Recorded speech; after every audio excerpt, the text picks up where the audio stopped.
Question जो कि आपके सामने दिखा है कि a block of mass m is placed on a incline surface. ये ब्लॉक है जिसका मास m है और इसको प्लेस किया गया है ऑफ ए वेज मतलब एक ट्रेंगुलर दूसरा बड़ा ब्लॉक है ना, as shown in figure.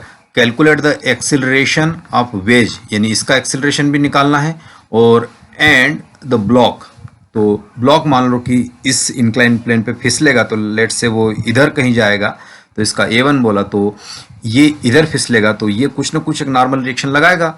Block veg पे नॉर्मल रिएक्शन लगाएगा, उसका कंपोनेंट इसको इस साइड धकेलेगा तो इसका ब्लॉक A2। तो ये A1 और A2 आपको निकालना है। When the block is released, जब इस ब्लॉक को यहाँ से छोड़ा जाए, रिलीज किया जाए, और सभी सरफेस के see all surface are frictionless, यानी म्यू आपको कैसा लेना है, फ्रिक्शनलेस यानी जीरो लेना है। ठीक है, तो इतनी कहानी आपको ये क्वेश्चन की डिमांड है। अब अपन को इसको सॉल्व करना है, तो इसके लिए क्या क्या आपको जानना जरूरी है। तो इसके लिए थ्योरी कौन कौन सी पता होनी चाहिए, है ना, थ्योरी कौन कौन से पॉइंट पता होना चाहिए। तो देखो, ये इसको धक्का मार रहा है, इसको धक्का कहीं ना कहीं ऐसे मार रहा है, तो एक्शन रिएक्शन के पेयर में ये भी ऊपर की तरफ धक्का मारेगा, तो एक नॉर्मल रिएक्शन, तो एक नॉर्मल फोर्स की जानकारी आपको होनी चाहिए, है ना, कि नॉर्मल फोर्स या नॉर्मल रिएक्शन ज़्यादा बेस्ट वर्ड रहता है इसके लिए। नॉर्मल रिएक्शन कैसे लगती है, अच्छा, तो ये हमेशा इतना जानना पता होना चाहिए कि सरफेस के परपेंडिकुलर लगती है। किसी भी सरफेस पे कोई ब्लॉक रखो तो उस सरफेस के परपेंडिकुलर लगती है, ये ध्यान रखना है आपको नॉर्मल फोर्स का। तो ये पॉइंट आपको ऑलरेडी याद होना चाहिए।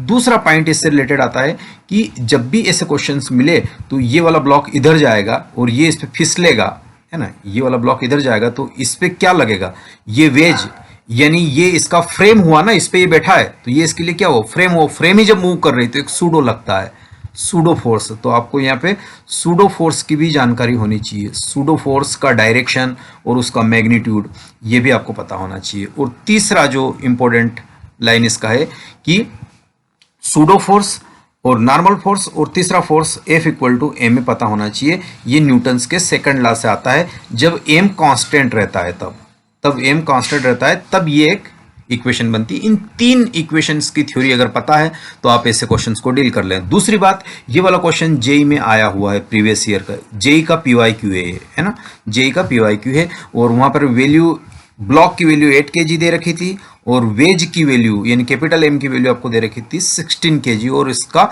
एक्सेलरेशन पूछा था किसी का भी, आई थिंक, है ना। तो ये अल्टीमेटली आ चुका है एग्जाम में, और एग्जाम के पॉइंट ऑफ व्यू से भी। तो ये कई समझ को डेवलप करता है। एक तो न्यूटन्स के सेकंड लॉ को F इक्वल टू M कैसे किस सिचुएशन में अप्लाई करना, फिर सूडो का एप्लीकेशन यानी मूविंग फ्रेम की बात कर रहा है, यानी नॉन इनर्शियल फ्रेम की बात कर रहा है, वो भी आपको पता होना चाहिए। तीसरा, नॉर्मल फोर्स कैसे लगता है और वो कैसे काम करता है, और इसके साथ साथ इनके कंपोनेंट ब्रेक करके इक्विलिब्रियम का कॉन्सेप्ट भी ये देख रहा है कि नेट फोर्स किस डायरेक्शन में लग रहा है, उनके कंपोनेंट किस किस डायरेक्शन में लग रहा है। तो ये वाली बात भी, तो इतना थ्योरी आपको पता होना चाहिए। अब यहां से क्वेश्चन की शुरुआत करते हैं। चलिए सबसे पहले मैं इसके कंपोनेंट ब्रेक करता हूं। ये इसका वेट लग रहा होगा, वेट जो लगता है वो towards the centre of earth लगता है और मास से मल्टीप्लाई होता है तो mg डाउनवर्ड लग रहा होगा। ठीक है, और तो अब इस mg के दो कंपोनेंट में ब्रेक कर लेता हूं। एक कंपोनेंट तो इधर आएगा, यस, ये आएगा, और एक component along the incline plane जाएगा। तो वो कितना जाएगा, ये एंगल थीटा, तो ये कितना हो जाएगा 90, और ये 90 माइनस थीटा, तो डेफिनेटली ये एंगल कितना हो गया, थीटा हो गया। तो mg का एक कंपोनेंट ब्रेक कीजिए तो ये आ जाएगा mg कॉस थीटा, और इधर को आ जाएगा mg nothing but sine theta. ये तो mg के कंपोनेंट को मैंने ब्रेक किया। ठीक है, अब जब ये इस पर वेट लगा रहा होगा तो बदले में ये एक नॉर्मल रिएक्शन लगा रहा होगा। इधर किसको दे रहा होगा नॉर्मल रिएक्शन, ये बदले में नॉर्मल रिएक्शन लग रही होगी कि भाई मैं भी कोई फालतू आदमी नहीं हूँ, मैं भी तेरा अपोज कर सकता हूँ, विरोध कर सकता हूँ। जिससे कहीं भी आप रोड पे जाते हैं किसी को थप्पड़ मार देते हैं तो रिएक्शन फोर्स क्या होता है, वो भी थप्पड़ मारता है ना। चाहे अगर हल्का आदमी है तो कम थप्पड़ मारता है, लेकिन वो भी कहता है कि भाई मैं भी नॉर्मल रिएक्शन लगाऊंगा क्योंकि अपोज करूंगा उस चीज़ का। तो अपोज होगा तो ये n, और अभी मैंने बताया था कि नॉर्मल रिएक्शन हमेशा कैसी लगती है जी, हमेशा सरफेस के परपेंडिकुलर लगती है। तो ये भी सरफेस के परपेंडिकुलर लगेगी। ठीक है, चलिए बहुत। अब इस n के भी मैंने दो कंपोनेंट ब्रेक कर ले, ये थीटा, तो ये एंगल भी कितना हो जाएगा, थीटा हो जाएगा। यस, ये थीटा हो जाएगा। इसको और थोड़ा सा सिंप्लीफाई कर लीजिए, यहाँ पे ये वाला, है ना, तो ये वाली कहानी आपको आ गई। ये थीटा तो ये 90 माइनस थीटा, तो अगेन ये वाला एंगल भी कितना हो गया जी, ये भी थीटा हो गया, है ना, ये एंगल भी थीटा हो गया। तो ये n इधर कितना हो जाएगा, इधर थीटा है तो ये ऊपर की तरफ हो जाएगा n कॉस थीटा, बिल्कुल सही, और इधर हो जाएगा ये n साइन थीटा। ये आपको याद होना चाहिए। मैं n के कंपोनेंट ब्रेक कर रहा हूँ। तो अभी सबसे पहले यहाँ बात कर लेते हैं फॉर ब्लॉक, है ना, ब्लॉक पे कौन कौन से फोर्सेस लग रहे हैं। छोटा वाला ब्लॉक जिसका मास m है, तो यहाँ इसका ABD ड्रॉ करता हूँ। तो एक जो फोर्स लग रहा है जी इस पे, इसका एक वेट लग रहा है, वो तो डाउनवर्ड लग रहा है mg, है ना। एक इधर फोर्स लग रहा है, अभी मैंने यहाँ लिखा है mg साइन थीटा लग रहा है ना, साइन थीटा। एक परपेंडिकुलर फोर्स लग रहा है प्लेन के इनवर्ड, कितना हो गया mg कॉस थीटा लग रहा है, इतना, ठीक है, ये एंगल थीटा लिया मैंने। और इसका अपोज करते हुए एक नॉर्मल रिएक्शन लग रही है, और नॉर्मल रिएक्शन का ये वाला पार्ट मैंने लिखा है n साइन थीटा। जैसे जैसे मैं कंपोनेंट ब्रेक कर रहा हूँ वैसे वैसे ध्यान रखना है आपको। और परपेंडिकुलर इधर भी आ जाएगी, लेकिन अभी इतना सब मैं नहीं लिखना चाह रहा हूँ क्योंकि गाछ पोछ हो जाएगा मामला, ठीक है। डॉटेड लाइन से कुछ कुछ चीज़ें मैं रिप्रेजेंट कर रहा हूँ। अब मुझे बताइए कि इस एक्सिस के अलॉन्ग, है ना, किस एक्सिस के अलॉन्ग बात कर रहे हैं। ये मान लो कि y एक्सिस हुआ, तो ये मेरा x एक्सिस हुआ, ये y एक्सिस जो कि नॉर्मल रिएक्शन है उधर, ठीक है। अब ये जब वेज इस पे नॉर्मल रिएक्शन लगा रहा, तो ये ब्लॉक भले ही छोटा है, कोई इंसान भले ही छोटा, लेकिन उसको आप चाटा मारोगे तो कुछ तो रिएक्शन देगा, लगभग वो भी चाटा ही मार सकता। यानी कहने का अर्थ है कि ये इस ब्लॉक पे वेज कुछ नॉर्मल रिएक्शन लगाएगी, तो बदले में ये भी चुप बैठने वाला नहीं है, ये भी एक नॉर्मल रिएक्शन लगाएगा, ये भी एक नॉर्मल रिएक्शन लगाएगा और लगाता ही है ना। और न्यूटन्स के थर्ड लॉ के accordingly normal reaction equal and opposite, तो ये भी वैल्यू n ही होगी, इसकी भी n ही होगी। तो एक कंपोनेंट इसका होगा, है ना, तो ये एंगल और एक कंपोनेंट n का ऐसा होगा, तो मैग्नीट्यूड सेम होगा दोनों का, है ना, मैग्नीट्यूड सेम होगा। यानी कुछ कहानी ऐसे में यहाँ थोड़ा सा इसको जूम करके समझा देता हूँ कि ये ब्लॉक है, ये सॉरी वेज है, और ये ब्लॉक है, तो ये इस पे ऐसे लगा रहा होगा, है ना, नॉर्मल रिएक्शन, कौन, वेज, जो उसको अपन ने ब्रेक करा। लेकिन ये छोटा वाला ब्लॉक भी चुप नहीं बैठने वाला है, ये भी सेम मैग्नीट्यूड में नॉर्मल रिएक्शन लगा रहा होगा, किस पे, वेज पे, जो कैपिटल M है। तो ये वेज पे कुछ ऐसी नॉर्मल रिएक्शन लगी ब्लॉक द्वारा, तो इसके भी दो कंपोनेंट हो गए जी। ये एंगल कौन सा होगा, ये एंगल थीटा हुआ, है ना, ये एंगल आपके पास कितना हुआ, थीटा। तो ये और ये कितना लगा रहा, n, तो इधर कितना हो गया, n साइन थीटा, इधर कितना हो गया, n कॉस थीटा, है ना। यहां से आप इसको, ये नॉर्मल रिएक्शन, ये थीटा है, तो ये n कॉस थीटा हो गया और ये n साइन थीटा हो गया, बस। तो ये बात छोड़िए। और ये n साइन थीटा इसको भगा रहा होगा किस एक्सेलरेशन से, a2 एक्सेलरेशन से। अच्छा, ये वाली बात समझिए कि इसको भगाने के लिए जो सफिशिएंट एक्सेलरेशन देगा n साइन थीटा, वो है a2। अच्छा, ये a2 किसका एक्सेलरेशन है, वेज का, तो यहां लिखते हैं a1, है ना, एक्सेलरेशन ऑफ ब्लॉक। और a2 की बात करूं तो एक्सेलरेशन, ये एक्सेलरेशन ऑफ वेज जिसका मास कैपिटल M है और इसका मास स्मॉल m है ना। तो ये एक्चुअल में ये ध्यान रखना है। तो ये वाला जो मामला है ये a1, और ये वाला जो इधर आ रहा है ये नथिंग बट a2। तो a1 a2 क्लियर हुआ। a2 किसका है, बड़े वाले वेज का है, एक्सेलरेशन है किधर, हॉरिजॉन्टल डायरेक्शन में लेफ्टवर्ड। और a1 किसका एक्सेलरेशन है, ब्लॉक का है, किसके ऊपर, a2 या वेज के ऊपर। तो ये इसके ऊपर चल रहा है जी, हाँ चल रहा है। और जब ये इसके ऊपर चल रहा है ना, और ये फ्रेम भी इधर मूव कर रही है, तो ये कैसी फ्रेम हो गई, नॉन इनर्शियल फ्रेम हो गई। ये कैसी हो गई, नॉन इनर्शियल फ्रेम हो गई। तो यह न्यूटन लॉ तो लगा नहीं सकते हम, नॉन इनर्शियल फ्रेम पे कैसे लगाएंगे न्यूटन लॉ। तो उसको न्यूटन लॉ लगाने के लिए इसमें हम ऐड करते हैं, क्या ऐड करते हैं, सूडो फोर्स। तो सूडो का अप्रोच क्लियर हुआ। सूडो कहां लगाएगा, सूडो मूविंग फ्रेम पे लगेगा, उस फ्रेम पे लगेगा जिस फ्रेम का ऑलरेडी एक्सेलरेशन है। जैसे ट्रक चल रहा है, उसके अंदर आप कुछ मेजरमेंट कर रहे हैं, फोर्स लगा रहे हैं, ब्लॉक व्हाटएवर, तो अब आपको सूडो लगाना पड़ेगा क्योंकि ट्रक ऑलरेडी चल रहा है। तो आमतौर पर हम क्या मानते हैं, हम मानते हैं कि जिस पर हम प्रैक्टिकल कर रहे हैं, जहां हम प्रयोग कर रहे हैं, उसका एक्सेलरेशन जीरो होना चाहिए। लेकिन उसका एक्सेलरेशन जीरो न हो, अगर उसका भी एक्सेलरेशन कुछ है, यानी ये वाला ब्लॉक अपना है और ये इस पे बैठा हुआ, तो ये तो रेस्ट पे होना चाहिए, तभी जाके F इक्वल टू में लगाएंगे, तभी जाके वो इनर्शियल फ्रेम कहलाएगी। लेकिन नहीं, ये फ्रेम जब मूव कर रही किससे, A2 से मूव कर रही, तो ये अब इनर्शियल फ्रेम नहीं रही, ये नॉन इनर्शियल फ्रेम हो गई। तो इसको बैलेंस करने के लिए हमने सूडो का अप्रोच लगाया। तो सूडो कहां लगेगा, यस तो और सूडो फोर्स लगता कैसे, मोशन के अपोजिट डायरेक्शन में। मान लो कि कैपिटल M का ब्लॉक का वेज का इधर एक्सिलरेशन है, तो सूडो किधर अप्लाई होगा जी, सूडो इधर अप्लाई होगा, है ना, सूडो FP इधर अप्लाई हो गया। और FP का मैग्नीट्यूड क्या होगा, उसका मैग्नीट्यूड नथिंग बट कुछ नहीं होने वाला है, उसका magnitude mass of the object जो कि M है, और acceleration of system, acceleration of veg, acceleration of non inertial frame मतलब A2।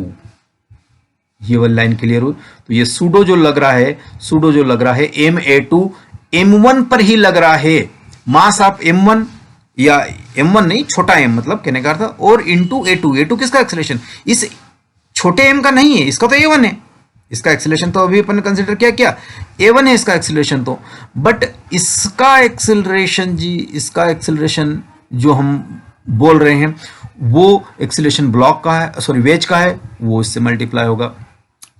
आया समझ में, या वापस से इस अप्रोच को एक्सप्लेन करें।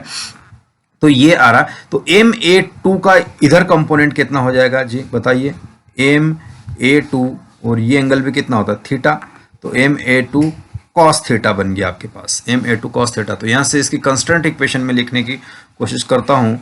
तो पहली कंस्टेंट इक्वेशन इसकी आती है कि, है ना, अपन इसको बैलेंस कर देते हैं, किसको, तो बताइए क्या बैलेंस होगा, इसका एक्सीलरेशन मास m है और इसका एक्सीलरेशन मैंने क्या माना है, A1 माना है, तो F इक्वल टू ma लगाइए सीधा, है ना, F इक्वल टू ma, तो F नेट F कितना आ गया, तो नेट F आ गया, एक तो mg साइन थीटा आ रहा है, प्लस सूडो का ये component MA2 cos theta plus MA2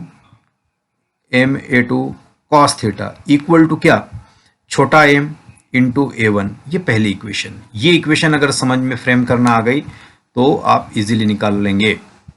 ये इक्वेशन समझ में आई, mg sin थीटा लगता ही लगता है, इस MA2, ये m किसका मास है, ब्लॉक का मास है, A2 एक्सीलरेशन किसका है, फ्रेम का है, और ये फ्रेम कितने से मूव कर रही है, लेफ्ट वर्ड में A2 से मूव करे, तो क्या होता है सूडो, ये एक्चुअल में क्या है, सूडो ही तो है, और सूडो का मैग्नीट्यूड कैसे लिखते हैं, mass of the object into acceleration of system या वेज या व्हाटएवर जो भी है, तो ये लिख दिया। अब इसका ये कंपोनेंट MA2 cos थीटा हुआ, तो ये मैंने यहाँ जोड़ दिया, इक्वल टू MA1, यही तो इस डायरेक्शन में, एक्स डायरेक्शन में m को एक्सेलरेट कराएगी। चलो ये वाली कहानी क्लियर हो गई। अच्छा ठीक है, अब थोड़ा सा जगह बनाते हैं यहाँ पर, है ना, थोड़ी सी जगह बनाते हैं फिर।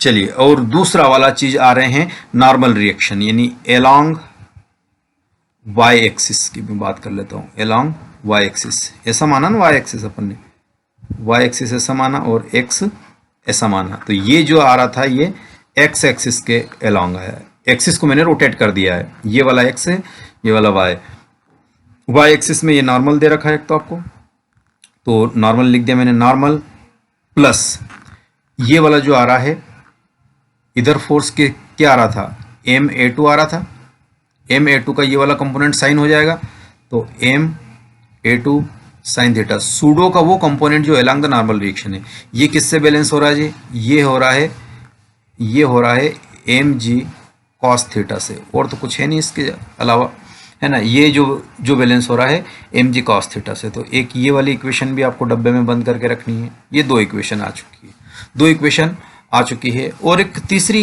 इक्वेशन को देख, चलिए तीसरी इक्वेशन देखते हैं, लेकिन तीसरी इक्वेशन बड़ी मज़ेदार है, ये फॉर वेज के लिए लिख रहा हूँ मैं, वेज है ना, जिसका मास कितना है, कैपिटल M। तो अब वेज को देखिए, वेज को धक्का मारने वाला कौन है, इस डायरेक्शन में वेज को धक्का मारने वाला कौन है, इस ब्लॉक की नॉर्मल रिएक्शन, ये वाली, ये ब्लॉक की नॉर्मल रिएक्शन, ये वेज को धक्का मार रही है, कितने मैग्नीट्यूड से, जितना वेज उस पे लगा रहा था ब्लॉक पे, उतना ही नॉर्मल रिएक्शन पेयर में आ रही है यहाँ पे, ठीक है, तो ये उतना, ये n, तो ये वाला n साइन थीटा, तो ये वाला n साइन थीटा इस एन का एक कंपोनेंट है। तो मैं फॉर वेज के लिए, और वेज का एक्सेलरेशन कितना माना मैंने, a2 माना, तो इसको धक्का मारने वाली कौन हो जाएगी, f इक्वल टू एम है ना। तो f तो क्या हुआ, f इस डायरेक्शन में nothing but n sine theta हुआ, n साइन थीटा हुआ, equal to M A.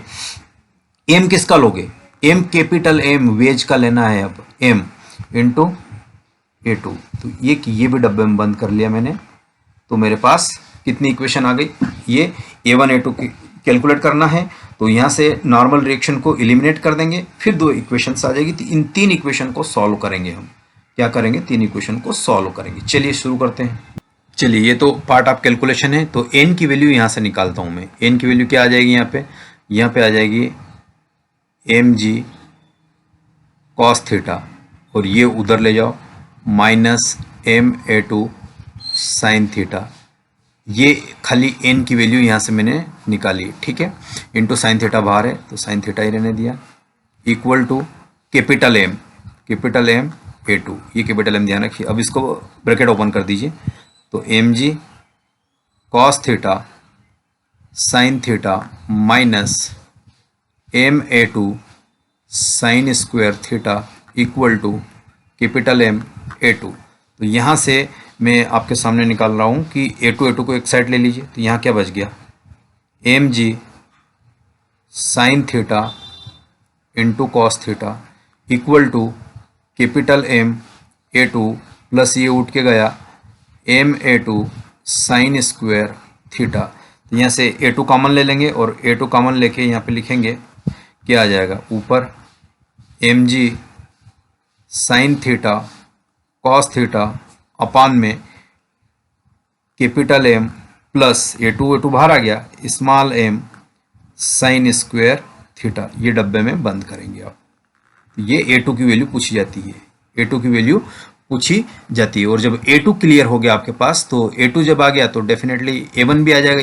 a1 किस में इन्वॉल्व है, यहाँ पे a2 रखेंगे और इसको आप क्या कर देंगे, तो यहाँ पे रख दीजिए। तो ये कितना आ जाएगा, देखिए mg साइन थीटा मैंने लिखा, प्लस m कॉस थीटा मैंने लिखा, और a2 की वैल्यू ये पूरी वाली वैल्यू है ना, बड़ी सारी वैल्यू लिखना है, mg sine theta cos theta upon में आ गया capital M plus small m sine square theta.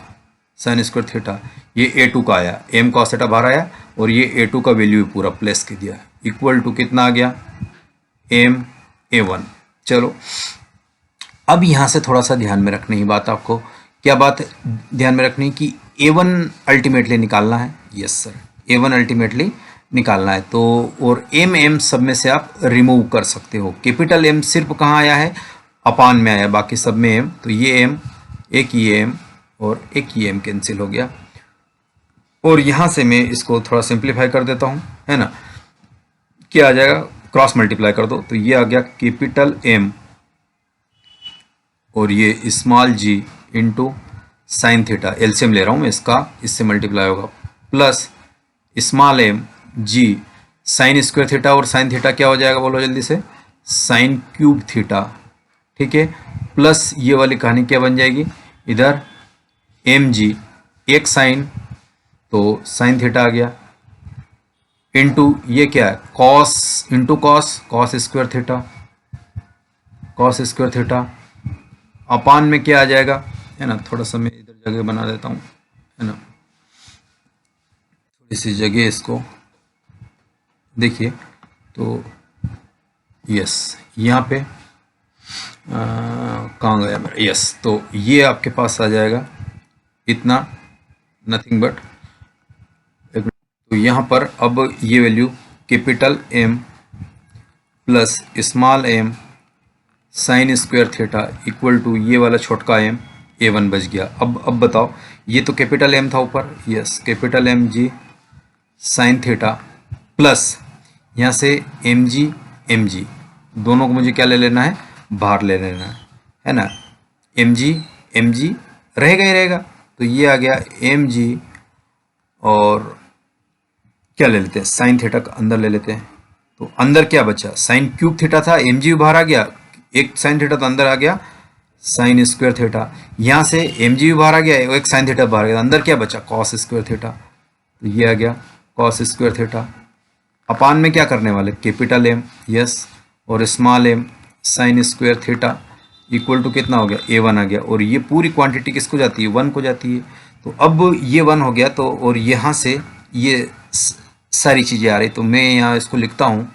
तो चलिए अब इसको सिंप्लीफाई करते हैं। इसमें भी जी साइन थीटा है, इसमें भी जी साइन थीटा, कॉमन ले लो बाहर। तो ये जी साइन थीटा मैंने कॉमन ले लिया, अंदर क्या बचा, capital M, yes capital M plus small M. अपान में क्या आ रहा, कैपिटल एम प्लस स्मॉल में एम साइन स्क्वायर थीटा।